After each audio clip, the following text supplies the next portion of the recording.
జాబిలమ్మ నీకు అంత కోపమా కొత్త తమిళ డబ్బింగ్ సినిమా పేరే అది. తమిళ్లో ఏదో ఉంది టైటిల్, పొడుగు టైటిల్. దాన్ని అదే అర్థం వచ్చేలాగా మనకు ఒకప్పుడు పెళ్ళి అనే సినిమాలో వడ్డే నవీన్ మంచి హిట్ సాంగ్, ఇది ఇప్పటికీ వినపడుతుంటుంది ఈ పాట. సో ఆ టైటిల్ని పెట్టుకున్నారు. మెయిన్ సినిమాకి అట్రాక్షన్ వచ్చి ఈ సినిమాని డైరెక్ట్ చేసింది మన ధనుష్, తమిళ్ స్టార్ హీరో ధనుష్. ఇంతకుముందు ధనుష్ రీసెంట్గానే రాయన్ సినిమా డైరెక్ట్ చేశాడు, హీరోగా కూడా యాక్ట్ చేశాడు. అది బాగా హిట్ అయింది. ధనుష్కి కెరియర్లో మొదటిసారి 150 కోట్లు వచ్చాయి సినిమాకు. సో అదే ఊపులో ఈ లవ్ స్టోరీ డైరెక్ట్ చేశాడు. హీరోగా వచ్చేసి ధనుష్ మేనల్లుడు పవిష్ నారాయణ్, అతను హీరోగా అందుకు తీసినట్టున్నాడు. నేను ట్రైలర్ చూసినప్పుడే నాకు అంటే అంత మంచి ఫీల్ అయితే రాలేదు. ఏదో కొద్దిగా అంత కొత్త వాళ్ళే కదా అనిపించింది. ప్లస్ హీరోయిన్గా మన అమ్మాయి ప్రియా ప్రకాష్ వారియర్, మలయాళీ ఉంది కదా అమ్మాయి, కన్ను కొట్టి ఫేమస్ అయింది కదా ఆ అమ్మాయి, మధ్యన ఫేర్ అవుట్ అయింది కానీ ఆ అమ్మాయి ఉంది, కనపడింది. ప్లస్ ఇంకో అమ్మాయి అనేక సురేంద్రన్ అనేసి చైల్డ్ ఆర్టిస్ట్, మనకు అజిత్ నయనతార సినిమాలో బేబీగా కూతురుగా చేసింది తమిళ్లో, తెలుగులో వచ్చేసి నాగార్జున సినిమాలో ఒక దాంట్లో మేనకోడలుగా చేసింది ఆ అమ్మాయి. సో వీళ్ళిద్దరు కనపడ్డారు. హీరో సరే అని చూసా. సినిమా చాలా చిన్న సినిమా, 2 గంటలే ఉంది సినిమా, లెంతీగా ఏం లేదు. సినిమా స్టార్టింగ్లోనే ఏదో ఓపెనింగ్ పాటతో పెట్టారు. పాట ఏదో క్లబ్ సాంగ్ లాగా, హీరో డాన్స్ పిచ్చి డాన్స్ చేస్తున్నాడు, పిచ్చి పాట, జీవి ప్రకాష్ మ్యూజిక్ ఇచ్చాడు. చూసి అబ్బా అనుకున్నట్టుగానే ఇలాగే ఉంటుందేమో ఈ సినిమా, అర్థం లేకుండా అనుకున్నాను. కానీ ఆ పాట అయిపోయినాక హీరో ఫ్యామిలీ అంటే వాళ్ళ పేరెంట్స్, అమ్మాయి, ఆమె ఎవరు నీరాజనం హీరోయిన్, అమ్మాయి ఏదో పేరుందా అమ్మాయి, ఆమె బాగా చేస్తుంది. ఆ హీరో ఫాదరు మదర్ నుంచి మంచిగా అనిపించింది అనమాట. నీట్గా మిడిల్ క్లాస్ ఫ్యామిలీగా చూపించారు. ఆ వెంటనే మన హీరోయిన్ ప్రియా ప్రకాష్ వారియర్ చాలా డీసెంట్గా ఉంది. సో ఆ ఎపిసోడ్ ఒక 10 నిమిషాల పాటు సినిమా నీట్గా బాగుంది, మంచిగా అనిపించింది. అరే నేను అనుకున్నంత బ్యాడ్గా లేదులే, మంచిగా వెళ్తుంది కదా, ఇలా ఉంటే చాలా అనుకున్నాను. కానీ అప్పుడే ఇక ఫ్లాష్ బ్యాక్లోకి వెళ్ళిపోయాడు హీరో. ఫ్లాష్ బ్యాక్లో మనకు ఎవరు ఈ అనేక సురేంద్రన్, ఇంకో హీరోయిన్, మెయిన్ హీరోయిన్, ఆ అమ్మాయితో లవ్ స్టోరీ చూపిస్తారు. అక్కడ నాకు ప్రాబ్లం అనిపించింది. ఆ అమ్మాయి ఎందుకంటే చైల్డ్ ఆర్టిస్ట్గా చూసాను నేను. ఆ అమ్మాయిని అందరూ చూసాము, బాగానే ఉంటుంది, అందంగా ఉంటుంది. బట్ ఇంకా చైల్డ్ ఆర్టిస్ట్గానే ఉంది. ఆ పిల్ల ఇంకా ఎదగలేదు.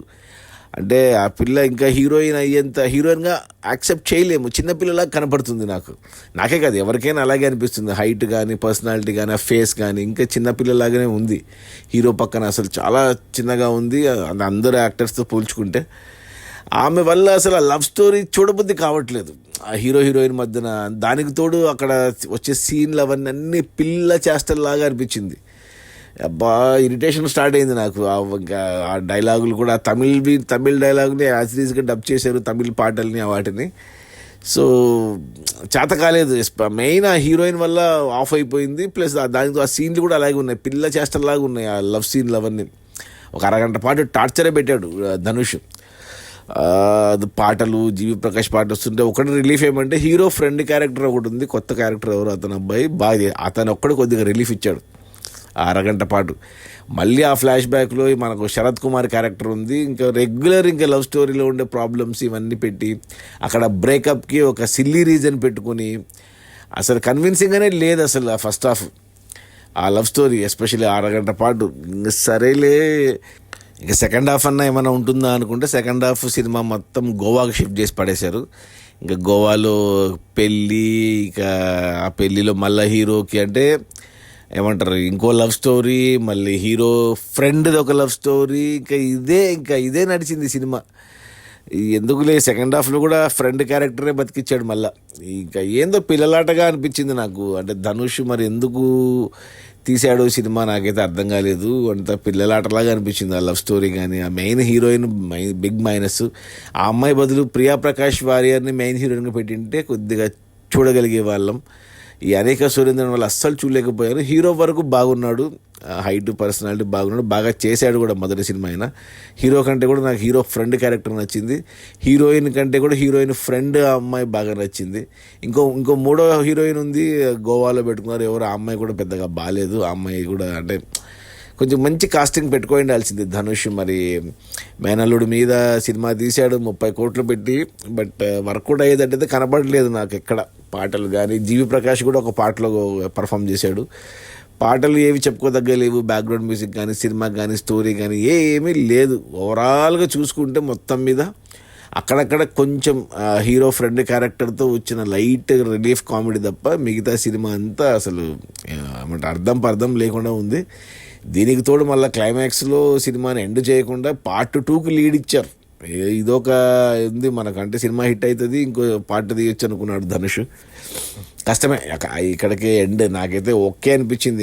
ఇంకా బ్యాడ్ అని చెప్పలేం కానీ 1 రేటింగ్ ఇవ్వలేం కానీ 2 రేటింగ్ ఇవ్వచ్చు, ఓకే అనొచ్చు.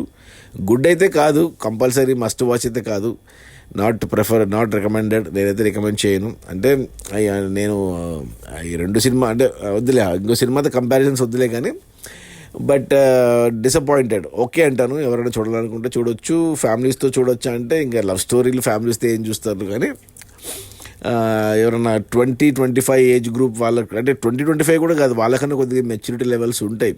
మరి పిల్లలు ఉంటారు చూసినారా, అంటే 20 లోపల 17-18 అలాంటి ఆ మెంటాలిటీకి మ్యాచ్ అవ్వచ్చు ఆ సినిమా.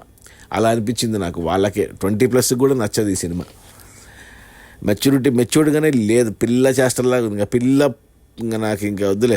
ఇంకా అది మన ఈ జాబిలమ్మ నీకు అంత కోపమ్మ అసలు టైటిల్కి సినిమాకి సంబంధమే లేదు.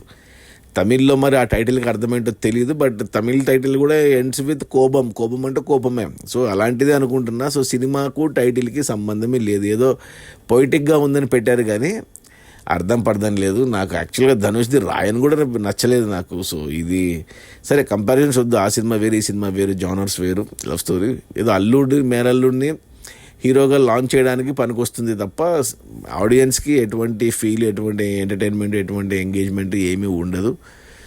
So wait for OTT release. ఓటీటీలో చూసుకోండి దీన్ని. జాబిలమ్మ నీకు అంత కోపమ్మా చూడాలనుకుంటే ఓటీటీ కూడా టైం వేస్ట్ చేయబడి 2 గంటలే కాబట్టి ఏదో చూడాలంటే చూసేయచ్చు. నా రేటింగ్ వచ్చి 2/5. Okay, bye.